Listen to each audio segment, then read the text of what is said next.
खुलुमबाय बदलाय 24 नि स्टुडियाव आं किंकर मोसाहारि दुंहाव रादाब लानानै फैदों क'क्राझारनिफ्राय आसाम आयेन आफादाव बर' रावखौ नेवसिनायनि उनावनो क'क्राझाराव दुंहाव बेरेखा खालामदों असमिया रावनि सायाव गोसोम दागो फोनानै बनसुनि दैदेनगिरि मावथि बिथांमोना साइन बर्डआव गोसोम दागो फोनबाय आरो बेबायदिनो गोख्रों खुद्रिसारनाय फोरमायदों बनसुनि दैदेनगिरि मावथि बिथांमोना नुगोन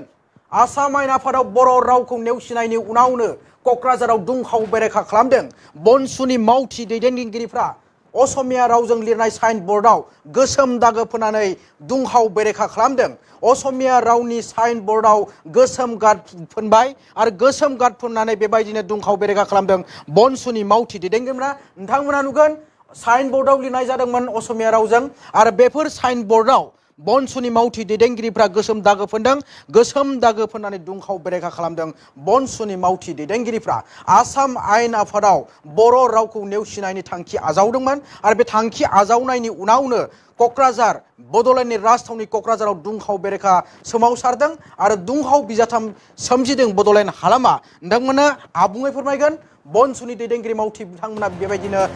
असमिया रावजों लिरनाय साइन बर्डफोराव बेबायदिनो गोसोम दागो फोनदों गोसोम दागो फोननानै दुंहाव बेरेखा खालामदों बनसुनि मावथि बिथांमोना क'क्राझाराव बे समाव दुंहाव रादाब क'क्राझारनिफ्राय बनसुनि मावथि दैदेनगिरिफ्रा बेबायदिनो दुंहाव बेरेखा खालामदों क'क्राझाराव बिटिसिनि राजथावनि क'क्राझाराव दुंहाव बेरेखा खालामदों बनसुनि मावथि दैदेनगिरिफोरा आसाम आयेन आफादाव बर' रावखौ नेवसिनो लानायनि थांखिनि उनावनो बेबायदिनो दुंहाव जादों बिटिसिनि राजथावनि क'क्राझाराव साइन बर्डआव असमिया रावनि सायाव गोसोम गाब फुनबाय बनसुनि मावथि दैदेनगिरिफ्रा क'क्राझार नोगोरनि जेडि र'डआव जादों बे जाथाया एक्सक्लुसिभ भिजुएलनि दारै नोंथांमोननो फोरमायनो लागोन बिटिसिनि राजथावनियाव बेबायदिनो बनसुनि मावथि दैदेनगिरिफ्रा असमिया रावजों लिरनाय साइन बर्डआव गोसोम दागो फुननानै दुंहाव बेरेखा खालामदों बिटिसिनि राजथावनि क'क्राझार नोगोरनि जेडि र'डआव बेबायदिनो दुंहाव थासारि सोमजिदों नोंथांमोना नुगासिनो दं एक्सक्लुसिभ भिजुएलनि दारै जेराव बिटिसिनि राजथावनि क'क्राझारनि जेडि र'डआव थानाय बेबायदिनो असमिया रावजों लिरनाय साइन बर्डफोराव गोसोम दागो फोनबाय बनसुनि मावथि दैदेनगिरिफ्रा बेबायदिनो असमिया रावजों लिरनाय साइन बर्डआव गोसोम गाब फुनबाय गोसोम दागो फोननानै खुद्रिसारनाय फोरमायदों आसाम सरकारनि बे थांखिनि उनावनो बेबायदिनो दुंहाव बिजाथाय सोमजिदों बिटिसिनि राजथावनि क'क्राझार नोगोरनि जेडि र'डआव जादों बे जाथाया बनसुनि मावथि दैदेनगिरिफ्रा मोनसेनि उनाव मोनसे असमिया रावजों लिरनाय साइन बर्डआव गोसोम दागो फुनदों नोंथांमोना नुगासिनो दं बेबायदि बेनो जादों बिटिसिनि राजथावनि क'क्राझार नोगोरनि बिनुथाय बनसुनि मावथि दैदेनगिरिफ्रा असमिया रावजों लिरनाय साइन बर्डआव गोसोम दागो फोनानै दुंहाव बेरेखा खालामदों आरो मख'जाथावना बाथ्राया बेसोदि आसाम आयेन आफादाव मोनसेनि उनाव मोनसे बर' रावखौ नेवसिनो लानाय बे थांखिनि सायावनो गोख्रोङै खुद्रिसारनाय फोरमायदों दुलाराय बर' माहारिया आरो बेबायदिनो बनसुनि मावथि दैदेनगिरिफ्रा क'क्राझाराव दुंहाव बेरेखा सोमावसारनाय फोरमायदों असमिया रावजों लिरनाय साइन बर्डफोराव बेबायदिनो गोसोम गाब फुननानै दुंहाव खुद्रिसारनाय फोरमायदों बर' रावखौ नेवसिनो लानायनि उनावनो बेबायदिनो क'क्राझाराव दुंहाव थासारि सोमजिनायखौ नुनो मोननाय जादों नोंथांमोना एक्सक्लुसिभ भिजुएलनि दारै नुगासिनो दं साइन बर्डफोराव असमिया रावजों लिरनाय जादोंमोन बेखाय बे असमिया रावजों लिरनाय साइन बर्डखौ गोसोम गाब फुननानै खोमोरनाय नुनो मोनदों बनसुनि मावथि दैदेनगिरिफोरखौ आसाम आयेन आफादनि लग'निफ्राय बर' रावखौ बोखारनाय जागोन होनना खौरां फोसावजानायनि उनावनो बड'लेण्डनि राजथावनि क'क्राझार नोगोराव असमिया रावजों लिरनाय गोबां साइन बर्डआव गोसोम गाब फुनना बेरेखा खालामनाय नुनो मोनदों बर' माहारियारि फरायसा आफाद सुंद'यै बनसुआ गोख्रोङै बेरेखा खालामनाय नुनो मोनदों फरायसा आफादनि मावथि दैदेनगिरिफ्रा साइन बर्डआव लिरनाय असमिया रावनि सायाव गोसोम गाब फुनबाय असमिया रावजों लिरनाय बे साइन बर्डफोराव गोसोम दागो फुननानै दुंहाव बेरेखा खालामनानै खुद्रिसारनाय फोरमायदों बनसुनि मावथि दैदेनगिरिफ्रा आरो बिटिसिनि राजथावनि क'क्राझार नोगोरनि जेडि र'डआव जादों बे दुंहाव थासारिया नोंथांमोना नुगासिनो दं असमिया रावजों लिरनाय साइन बर्डआव गोसोम दागो फोननानै दुंहाव बेरेखा खालामदों आरो मख'जाथावना बाथ्राया बेसोदि आसाम आयेन आफादाव बेबायदिनो बर' रावखौ मोनसेनि उनाव मोनसे नेवसिनो लानाय नुनो मोननाय जादों आरो जेरैहाय बेबायदिनो आसाम आयेन आफादनि मन्त्रि एमएलए बिथांमोननि खथा एबा मासिफोराव बेबायदिनो जेरैहाय बर' रावजोंबो लिरनाय नुनो मोनदोंमोन थांनाय 5 बोसोराव मानगोनां बै समनि बुंथिगिरि बिश्वजित दैमारि थानाय बिथांनि समाव नाथायबा गोदान सरकार फैनाय लोगो लोगोनो आथिखालनि बुंथिगिरि रन्जित कुमार दासनि बे बुंथिगिरि मासि मोननाय लोगो लोगोनो बिथाङा मोनसे उनाव मोनसे बर' रावखौ नेवसिनाय नुनो मोननाय जादों आरो फिन बेबायदिनो बिथाङा गावनो दिनै फुङावसो खौरां मेल हांख्रायनानै बिथाङा रोखा बिजाथाय फोरमायनायबो जों फारसेथिं नुनो मोन्दोंमोन। बिथाङा बुंदों आसाम आयेन आफादाव बर' रावजों लिरनाय साइनबर्डखौ बोखारनाय जानाय नङा आरो दानिफ्राय आसाम आयेन आफादाव मोनब्रै राव बाहायनाय जागोन जेराव बर' रावाबो थागोन होननानै बिथाङा रोखा गावनि फारसेनिफ्राय बिबुंथि खालामनाय फोरमायनायखौबो जों नुनो मोननाय जादों जेराव जेनेरेल पार्पस कमिटि जथुमाव बेबायदि थांखि आजावनायनि बाथ्रा बिथाङा फोरमायदोंमोन। बिथाङा बुंदोंमोन दानिफ्राय आसाम आयेन आफादाव मोनब्रै राव बाहायनाय जागोन असमिया रावजों लोगोसे बर' राव इंराजि आरो हिन्दी रावखौ गोदानै दाजाबदेरनाय जागोन सोसननाय जाबाय होननानै बिथाङा गावनि बिबुंथियाव खौरां मेल हांख्रायनानै रोखा बिजाथाय फोरमायदों। नाथायबा बेराफारसेथिं बिटिसिनि राजथावनि क'क्राझाराव बनसुआ अब्लाबो सिरि थानाय नुनो मोनाखै गोजोन थासारि बे लाबोनाय नुनो मोनाखै बिथांमोना खुद्रिसारनाय फोरमायदों अब्लाबो मानोना खौरां बिजोङाव फोसावजादोंमोन आसाम आयेन आफादनि लग'निफ्राय बर' रावखौ बोखारनाय जासिगोन होननानै खौरां बिजोङाव फोसावनायनि उनावनो सिरि थायाखै दुलाराय बर' माहारियारि बर' फरायसा आफाद सुंद'यै बनसुआ आरो बनसुआ बेबायदिनो क'क्राझाराव बिटिसिनि राजथावनि क'क्राझाराव जेडि र'डआव थानाय बेबायदिनो गोबां असमिया रावजों साइड बर्डआव लिरनाय बेफोर असमिया रावजों लिरनाय साइन बर्डआव गोसोम दागो फोननानै एबा असमिया रावजों लिरनाय साइन बर्डआव गोसोम गाब फुननानै दुंखाव खुद्रिसारनाय आरो बेरेखा फोरमायदों आरो फैबाय थानाय समाव बिथांमोना गोख्रोङै सोमावसारनायनिबो बाथ्रा फोरमायदों आरो आसाम सरकार आरो आथिखालनि खुंथाय सरकार बिथांमोना गोख्रोङै हुमखि होदों आरो बेबायदिनो बर' रावखौ बेबायदिनो मोनसेनि उनाव मोनसे नेवसिनाय थांखिखौ गनायनानै लानो हायाखै बर' माहारियारि फरायसा आफाद सुंद'यै बनसुआ।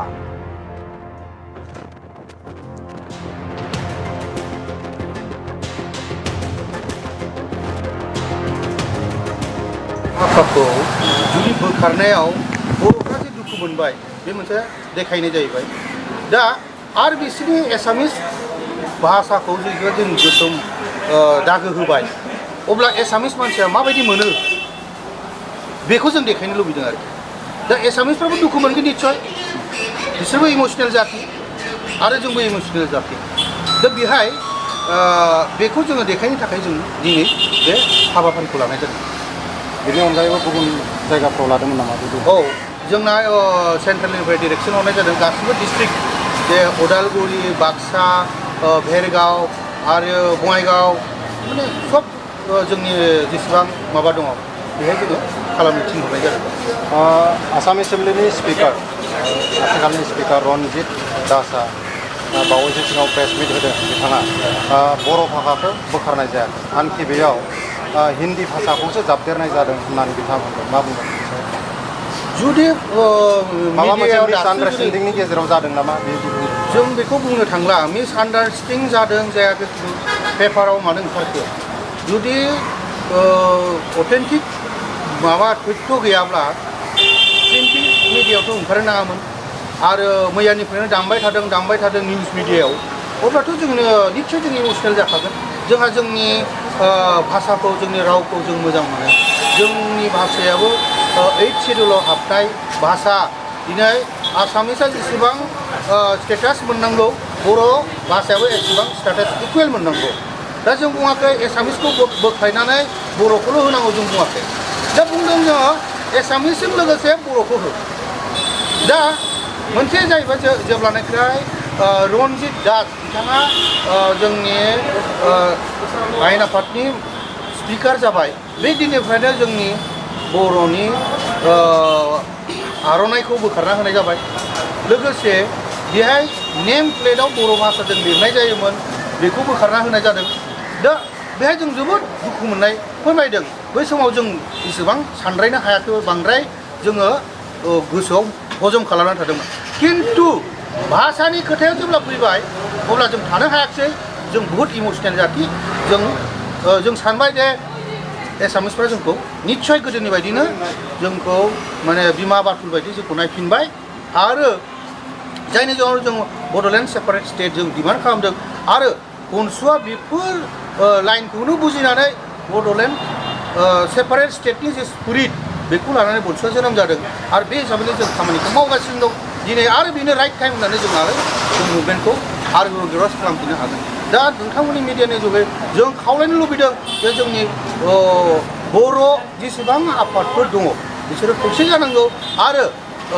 गोदोनि बायदिनो ग्रोम ग्रोम फैनानै बड'लेण्ड सेपारेट स्टेट मुभमेन्टआव बाहागो लानांगौ दिनै हाया गाबोन जोङो लासै लासै स्टेप वाइज जों खामानि मावलांनांगौ दं जोंखौ नट अनलि दिनै बे भाषानि लग' बोखारनायाथ' सिम्पल मोनसे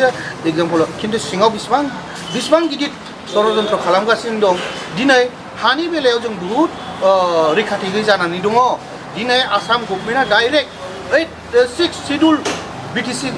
6 शिड्युल आयेन थासेयावबो आसाम गभर्नमेन्टआ डाइरेक्ट हस्तक्षेप खालामो डाइरेक्ट हा फानलाय बायलाय खालामनो नाजायो डाइरेक्ट हानि एलटमेन्ट होनो सेस्था खालामो दिनै एपिटिसिएलनो होदों एबा दस्रानोबो होगोन दा बेफोरबायदि जे नो डाउट बबेबा ग्राउन्डआव जोङो कमप्रमाइज जानांगोन जेनेबा जोङो एपिडिसिएलनि खोथा बुंबाय जोंनो कारेन्टनि सर्टेज दंबाय इन्डास्ट्रि कारेन्ट थोजासे नङै इन्डास्ट्रि गैया जों माखासे जिनिसखौ जों कमप्रमाइज खालामगोन खिन्थु बेबायदि होनानै सासे नन बर'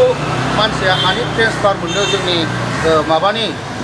ट्राइबेल बेलेट ब्लकनि आन्दाराव थानाय हाखौ ट्रेन्सफार जाथाय बेफोरबायदि जिनिसखौ जोंनि बन्स'नाय बिदियानो दं आरो गुबुन आफादफ्रावखौबो जों खावलायो जेब्लानो खबर मोनो बबेबा नन बर' मानसिनो हा ट्रेन्सफार जानाय नन एसटि मानसिनो हा ट्रेन्सफार जानाय बे ट्रेन्सफार जानाय तथ्यखौ जाहाथे जोङो थाब रिपर्टखौ हरो जों बेखौ खावलायो आरो जों मोनसे आरो बुंबावनांगोन जे जोङो पपुलेसन हिसाबै 12.19% जोंनि बिटिसिआव आसामनि 12.9% जों पपुलेसन खिन्थु बेहाय आसाम बाजेटनि जेसेबां बाजेट जायो बे टटेल बाजेटनिफ्राय जोंबो 12.19%खौ जों डिमान्ड खालामो मानो डिमान्ड खालामो जों बुंगोन थांनाय बोसोराव आसाम एसेम्ब्लिनि आसाम गभर्नमेन्टनि जिथु बाजेट टटेल बाजेटआ 2,63,000 मोन अब्ला 12% बा जोंनिया 32,000 crore जायो 32,000 crore जुदि बिटिसि गभर्नमेन्टआ मोनोब्ला एनुवेल बाजेटआव अब्ला बे जायगानि डेभेलपमेन्ट बे जायगानि मा डेभेलपमेन्ट खालामबावनांगौ मा कालचारेल माने डेभेलपमेन्ट हेल्थ सेक्टर माने एडुकेसन सेक्टर बाहाय बिटिसि गभर्नमेन्टआ जथेस्थ खामानिखौ मावनानै लानो हागौमोन ओंखायनो बेबो जोंखौ एक्सप्लयटेसन खालामदों आसाम गभर्नमेन्टआ जों डिमान्ड खालामो बिटिसि माने बन्सुनि जानानै आसाम गभर्नमेन्टआ जाहाथे बिटिसि गभर्नमेन्टनो 12.19% जे टटेल बाजेटनिफ्राय एल'केसनखौ होयो मानो जोंनि एनुवेल बाजेटआ अनलि 800 crore थांनाय बोसोराव दा देग्लाय 1200 crore जागोन होननाय खोनादों बे 10% इनहेन्समेन्ट खालामै 12% बिदि 1200 जागोन होनना खोनादों दा बेल'जों जोंनि बिटिसिखौ 40 लाख पपुलेसनखौ सालायनांगौआ माने गोरलै खोथा नङा बाजेटआ थोब्ले माब्ले बेखौ बारायनानै होनांगौ देग्लायनि जे बाजेट सेसन आसाम एसेम्ब्लि बाहाय 12.19% जे प्रभिजन बेखौ बिटिसि गभर्नमेन्ट